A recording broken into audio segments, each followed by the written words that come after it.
Good afternoon from Sacred Space at Titania's Realm. The time is 12:10 p.m.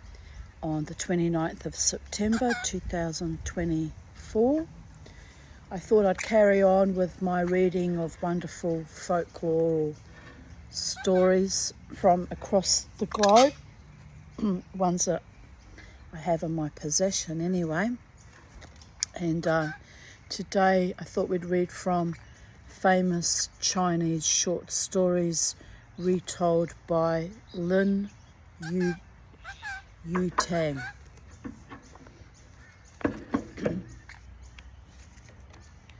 And we begin with The Stranger's Note. From the Qing Ping Shan Tang collection, so excuse my pronunciation again. Number 2. Qing Ping Shan Tang was the name of the publishing house. These Wapen, or storytellers' copies, apparently could be sold separately, for there was no general title for the book, and both literary and vernacular stories are found in it. Alright, you want to go in the tree? Alright, you're driving me nuts. Let me just... It's not all about you, Charlie. Only it is, really. Put her in the tree before she poos on the book, am I right? Like happened yesterday. Oh, she's stubborn. She's stubborn. As usual, no author's name is given. The original of the story bears 3 alternate titles. The Monk Who Sent the Note, Auntie Who, and A Misdelivered Note, and the subtitle Kungang Chuan Chi, which means that it was a crime and a mystery story. It was therefore a popular tea house story going under several names. The same story is also found in another collection, Kuchin Shwo. I can't pronounce it. The next, so forgive me for being ignorant. The next best crime story I've come across is Tsui Ning, Wrongly Executed, or the other Sung, Storytellers' Copies, the Qing Ping Tung Shu Shwo. I can't pronounce it. Hsiaoshuo.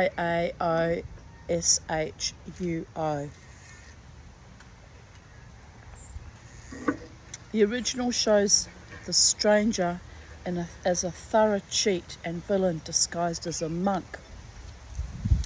Besides omitting and supplying some details, I have switched the reader's sympathy to the stranger and made the wife stick to him instead of going back to her first husband, which was more satisfactory to a Chinese audience. The wife in the original was a suffering, submissive woman doing nothing on her own initiative. Otherwise, this version follows the main outline of the original.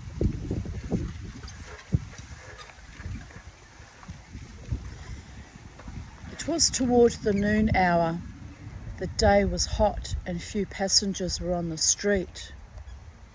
Wang Er's tea house was situated 2 streets back of the covered passages and bazaars in the centre of the East City, where the best restaurants were.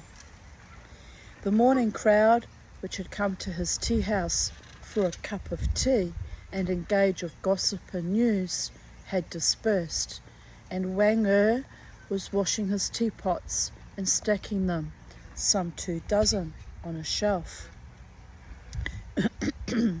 This done, he took his pipe and prepared to enjoy a rest, when he saw a tall, well-dressed man walk into his shop. The visitor's bushy eyebrows and deep black eyes gave him a striking appearance. Wang Er had never seen this man before, but that did not surprise him. I just realised that sounds rude, that name. Oh dear, my mind went there. Please forgive me. No, I can't say it without laughing. But anyway, I'm sure that was not the intentional point of that name. So I'll behave.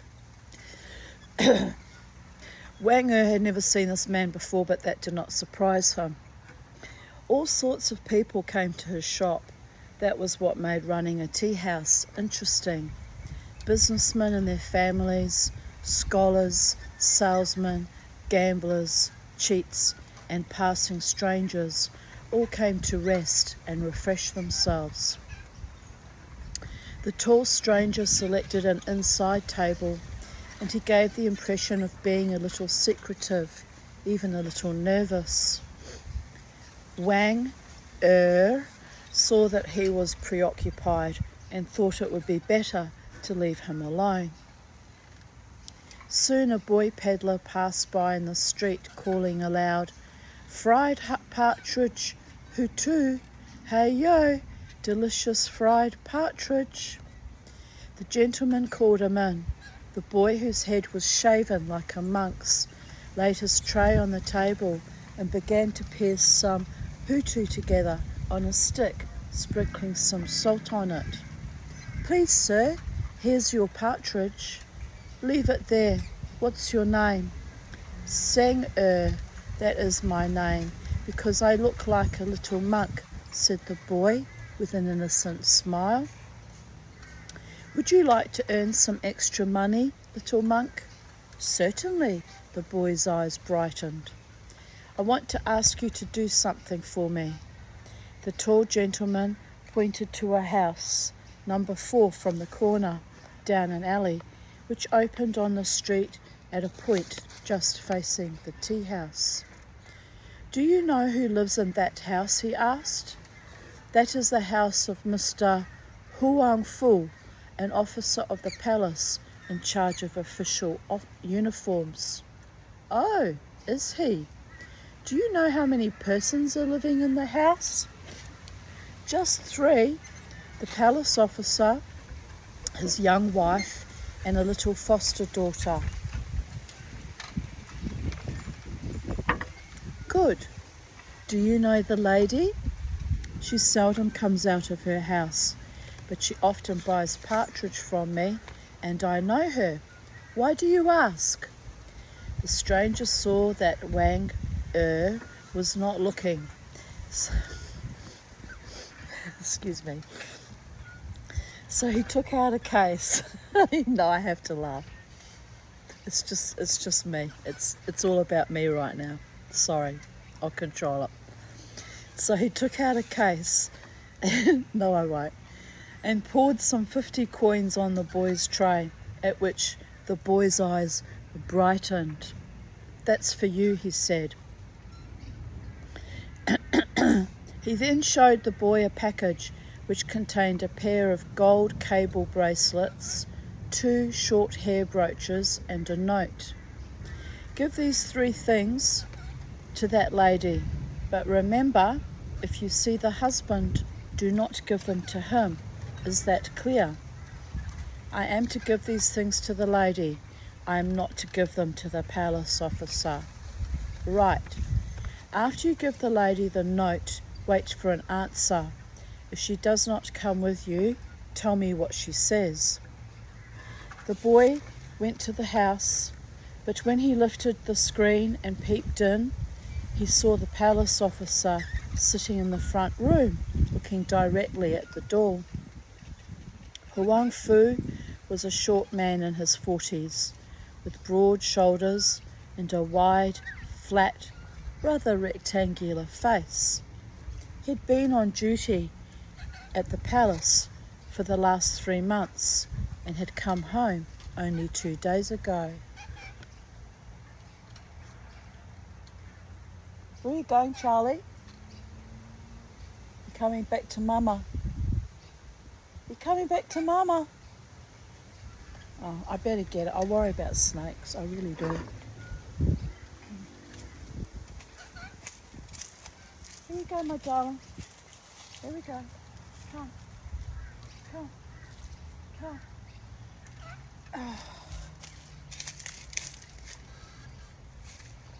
Oh my goodness.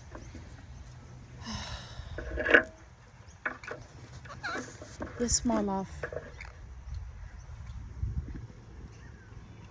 What are you doing here? Shouted the officer and ran after the boy, who had immediately started to run away. Huang Fu grabbed him by the shoulder and shook him violently. What do you mean by peeping at my door and running away like that? A gentleman asked me to deliver a package to your wife. He told me not to give it to you. What is in it? I will not tell you. The gentleman told me not to give it to you. The officer gave the boy's head such a loud whack that the boy winced and reeled. Hand them to me, he shouted in his throaty officer's voice. The boy could only do as he was told, still protesting. They are not for you, they are for her. Huang Fu broke open the package and saw the bracelets, the pair of hair brooches, and the note, which read as follows. Dear Mrs. Huang Fu, you may think this presumptuous of me, but since I saw you at the restaurant, I have not been able to put you out of my mind. I would love to call on you, but that ass of your husband has returned. It's a bit cheeky, isn't it? May I beg to see you alone? Come with the messenger of this note, or tell me how I can meet you. I am sending these things as tokens of my great esteem. Your admirer, unsigned. The officer ground his teeth. Raising his eyebrows, he asked coldly, Who gave you this message? Sing pointed to Wang Er's shop just outside the alley and said, A gentleman with bushy eyebrows, great big eyes, a snub nose, and a wide mouth gave them to me. Huang Fu grabbed the boy by the arm and dragged him to the shop. The stranger was gone. In spite of Wang Er's protests, the officer took the boy back to his house and locked him in. The boy was now thoroughly frightened. Huang Fu was shaking with anger. He called his wife out with a commanding voice. The young wife was a delicate and rather pretty woman of 24, with a small, intelligent face. She saw that her husband was white and panting, and she could not understand what had happened. Look at these, said her husband, grimly staring at her. Mrs. Huang Fu seated herself leisurely in a chair. She took out the articles and stared at them. Read the note. She read it and slowly shook her head. Is this letter for me? It must be a mistake. Who sent it? How do I know who sent it? You know. Whom did you have dinner with during the 3 months when I was on duty? You know me well, replied the young wife gently. I would not do such a thing. We have been married for 7 years. Have I ever done anything a wife should not do? Then where does the note come from? How can I know? Unable to explain the letter and clear herself, the wife began weeping. What kind of a strange disaster has fallen out of a clear blue sky, she wailed. Without warning, her husband struck her on the face. Mrs. Huang Fu cried aloud and ran into the house. The palace officer called for the 13-year-old maid, Ying his foster daughter. Her short sleeves revealed her plump arms, red from washing. She stood stiffly erect, awaiting an order, trembling a little as she always did before her master. Fearfully, she watched his movements. He took down from the wall a piece of bamboo and threw it on the floor. Then he took a rope and tied the maid's hands, swinging the other end of the rope across a beam in the roof. He hauled the girl up, and holding the bamboo in his hand, he asked, "Tell me, whom did the mistress dine with when I was away?" "There was no one," replied the girl in a terror-stricken voice.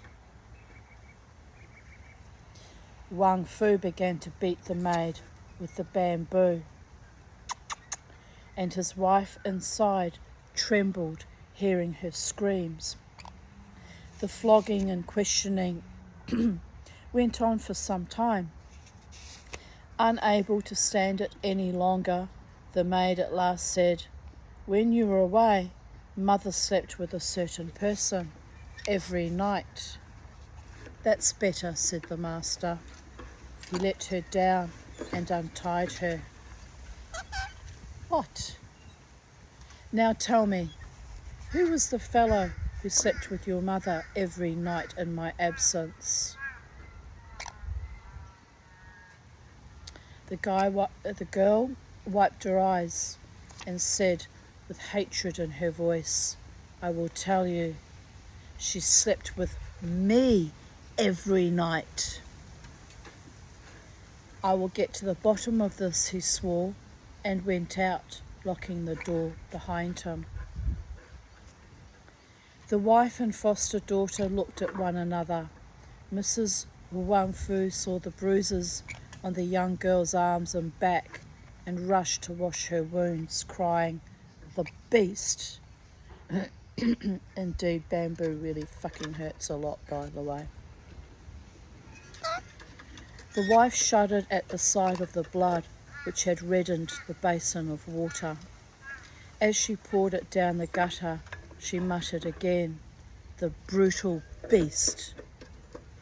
The girl stood looking at her kind foster mother and said, "If it were not for you, I would have gone back to our village, and you should too, mother."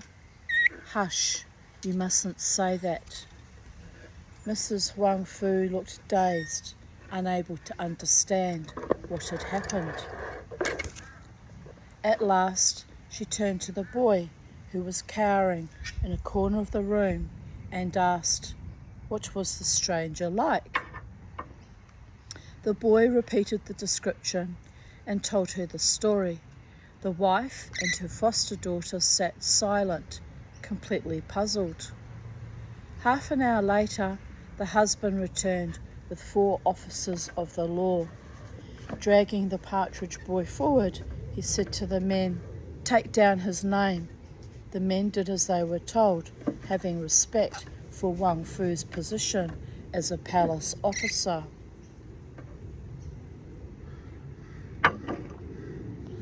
"Don't go away yet. There are more persons inside." He called out to his wife and maid and demanded that all 3 be arrested. "How dare we arrest the lady?" "You have to. A murder is involved." Frightened by his words, the men took down the names and escorted the prisoners out of the house. A crowd of neighbours had gathered outside. As Mrs. Wang Fu stepped out of the door screen, she instinctively shrank back and said to her husband, "Coco, I never thought I would see this day. You should have used your head and taken time to find out who sent the letter. It's such a disgrace." The officers had already pushed her outside the door. The neighbours made way for her to pass. "If you were afraid of disgrace, you shouldn't have done it," answered her husband. The wife said to him, "Why don't you ask our close neighbours if a man ever stepped inside our door during your absence? The idea of accusing me!" "I will," replied her husband angrily. The neighbours, not knowing what the wife was accused of, were altogether bewildered. They sympathised with their wife and shook their heads in answer to the husband's question. Huang Fu went with the accused to prefer charges before the magistrate Chen of Kaifeng. Chen had a round, plump face and seemed to be a man of infinite patience, incapable of being excited by anything. The husband submitted the letter and the gifts and made the formal charge. The magistrate ordered the prisoners to be held in detention pending investigation. 2 jail officers, Shan Ting and Shan Chien Sing, were in charge of questioning the prisoners. They began with the wife. Mrs. Wang Fu stated that she was born in a village near the city, that she had lost her mother early and her father at the age of 17, and that she had no close relatives. She had married her husband the following year, and they had been happily married, for 7 years. No relatives or visitors had come to her house during her husband's absence, and she never dined with anybody at home or in a restaurant except her husband. She had no idea who could have sent the note. Why is it that you never see your relatives? Don't they come and see you? My husband does not like it. Once my cousin, Chang came to see us to beg my husband for a job. He didn't get the job because it wasn't easy to get. My husband asked me to stop seeing my relatives after that, and I did. You do everything your husband tells you to? Yes, I do. Do you often go out to the theatre where you might be seen by people? No. Why not? He does not take me. And you don't go out alone? No. Do you go to restaurants for dinner? Very rarely. I am happy at home. Oh yes, several days ago, the night when he came back from the palace, he did not like my food and took me to a restaurant nearby. And you two dined alone? Yes. The woman's neighbours were called in. In general, they corroborated the wife's story. They had never seen any visitor at her house, nor had they seen her go out, except with her husband. She was a woman who kept very close to the house. The neighbours had a rather good opinion of her and called her Shao Niangsi, young mistress, because she was so small, although there was no old mistress in the house. A neighbouring woman said the husband was short-tempered and mistreated the wife, who was always meek and submissive and never complained. The neighbour said Mrs. Wang Fu looked like a bird feeding from one's hand. On the 3rd day, Shan Chen Sing was standing in front of the magistrate's office, thinking about the mystery, when he saw the husband pass by. Wang Fu came up to him and gave him a greeting. How is the case proceeding? He asked. 3 days have passed. Perhaps you have received a present from the sender of the note and purposely delayed action. Nonsense. The case is not so easily concluded. Your wife insists on her innocence, and we have learned nothing to prove otherwise. You did not send the note yourself by any chance. Don't talk to me like that. We are happily married. Wang Fu was angry. What do you propose to do? Asked Shan. If the court cannot clear the case, I will demand a divorce. Shan went into his office and prepared the documents. That afternoon, he presented his report to the magistrate. Magistrate Chen ordered the couple and the witnesses to trial the next day. The magistrate first questioned the little boy. Then he turned to the 13-year-old maid as the most important witness. He banged the court gavel. an iron paperweight by way of frightening her, and spoke in a harsh, severe voice. "You know everything that has been going on in the house, don't you?" "I do." "Did you see any visitor or visitors when your master was away?" The maid answered impatiently, "If there were any visitor, would I not have seen him?" The magistrate gave another loud bang with his gavel and shouted, "You little liar! You dare to lie in my presence! I will send you to jail for this." The maid was frightened, but she said firmly, "Your Honour, I have not lied to you. My mistress stayed in the house all the time. You cannot wrong a good woman." She broke down, whimpering and sobbing. The magistrate was impressed by the maid's testimony. "Now then," he addressed the husband, "a charge of theft must be proven with the stolen goods in the thief's possession, and a charge of adultery must be proved by producing a co-respondent. I cannot condemn your wife without more evidence than a note from an anonymous stranger. You may have some enemy who planted this note." He looked at the woman and continued, "Certainly someone is trying to cause trouble. Don't you think you ought to take her home and try to find out who sent the note?" The husband was adamant. "Under the circumstances, Your Honour, I am not willing to take her home."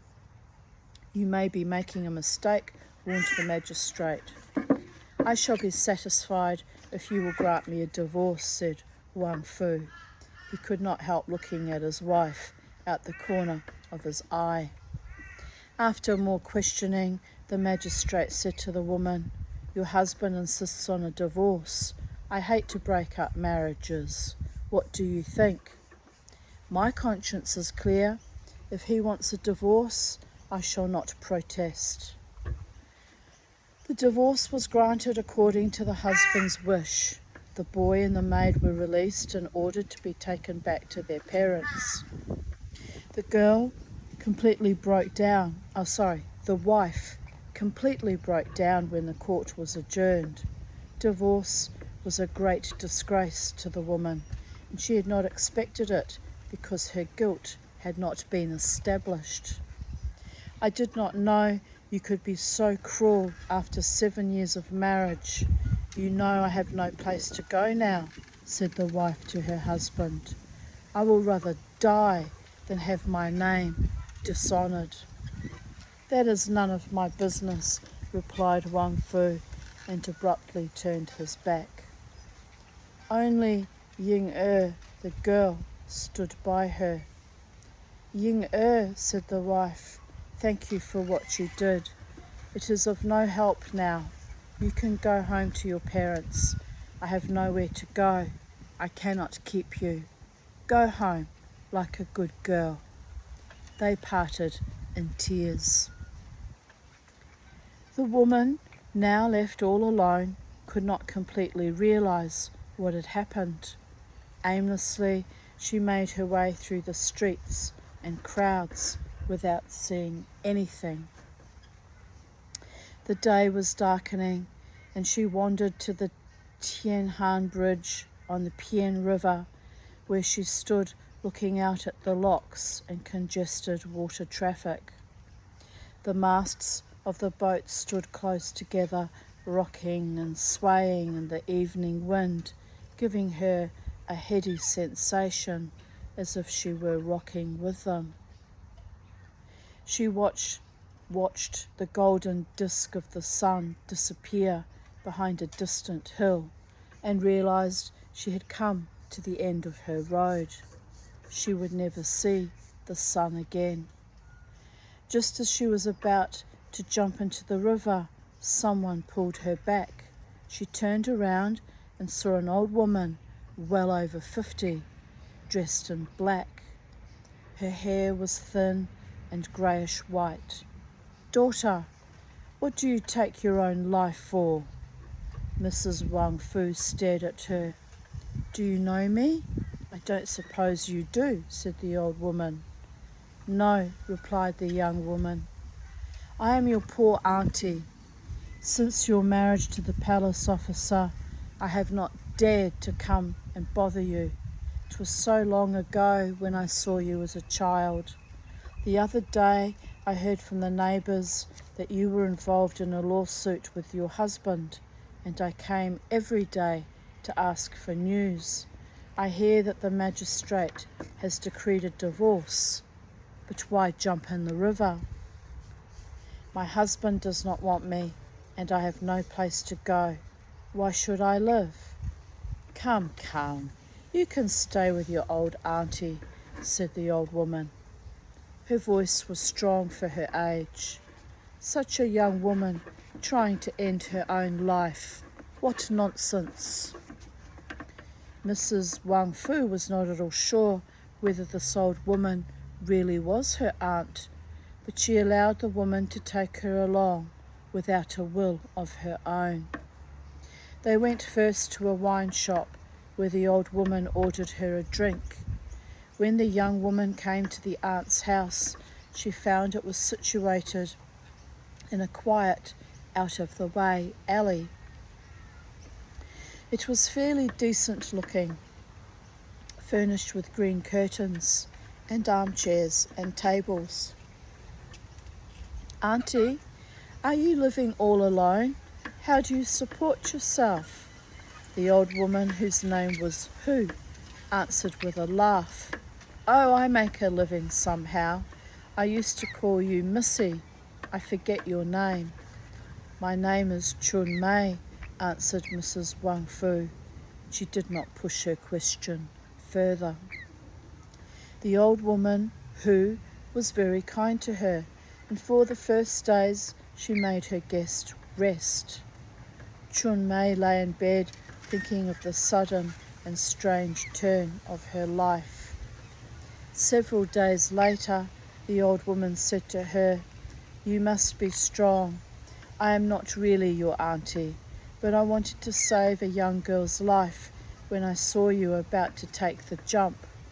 You are young and pretty. You have your life before you. Her old eyes narrowed into slits. Do you still love your husband who has so brutally disowned you and left you to die? Chun Mei looked up from her pillow and answered, I don't know. I don't blame you, said the old woman, but wake up, my daughter. You are still young, and you shouldn't suffer yourself to be pushed around by people. Forget your husband and get over your misery. Young people sometimes have foolish sentiments, I know. I have crossed more bridges than you have crossed streets. Life is like that, up and down it goes, round and round in a circle. I lost my husband at 28. How old are you? Chun Mei gave her age. Well, I was a few years older than you are now, but here I am. Look at me. Even though her face was lined and the skin of her neck was a little loose, she seemed in perfect health. You take a good rest, and in a little time you will get over it. Life is like going on a road. You fall down, what then? Do you sit down and cry and refuse to get up? No, you pick yourself up and go on again. From what you told me, he is a rascal. Why, he has not deserted you. He has thrown you out. So what are you lying here moping about? Chun Mei listened to her words and felt better. What can I do? I can't be living with you forever. Don't worry. Take a good rest and get strong again. Then when you are well, find a good man and remarry. Pretty eyes and a pretty face like yours never need to go hungry. Thank you, Auntie. I already feel better. Mrs. Wang Fu could not help feeling grateful to the old woman for saving her life and helping her recover her spirits during this bitter period of her life. They had dinner together every night. Old woman Hu always liked a little rice wine with her dinner. Wine was the water of life, according to her. There's nothing like a little wine for recovering your faith in life, she said. At my age, it makes me feel good and young once more. Chun Mei admired the spirit of this hearty woman. After dinner, they heard a man's voice calling outside. Who, pot say? Who, pot say? The old woman went hastily to open the door. Why do you close the door so early? Asked the man. It had been raining that day, and she had locked the door rather early. The old woman asked him to sit down, but the man said he had to go away immediately and remained standing. Chun Mei saw from the back room that he was tall and had thick eyebrows and big eyes. Her attention was arrested, and she looked at him carefully from behind the screen. His mouth could be called broad, and his nose was not pointed, more or less answering the boy's description. Her heart pounded, but she made no sign of her suspicion. What is this? Asked the tall man in a tone of impatience. It is already a month since you sold the $300 worth of things. I want the money. They were sold as I told you, replied Auntie Hu. They are in my client's place. But what can I do if he is not paid up? As soon as he pays, I shall turn over the money to you. But this is long enough, longer than usual. Bring the money as soon as you receive it. The gentleman left, and Auntie Hu came inside, looking quite upset. Being showered on.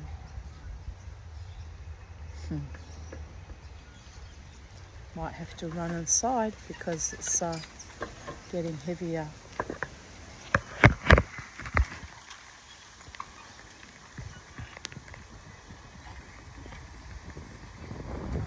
Come, Charlie. Come with Mama. Come.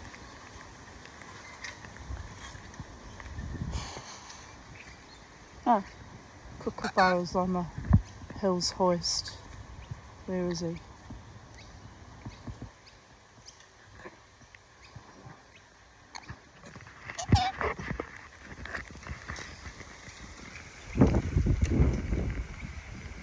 What you doing, Cookie? Getting wet, Mama T. All right.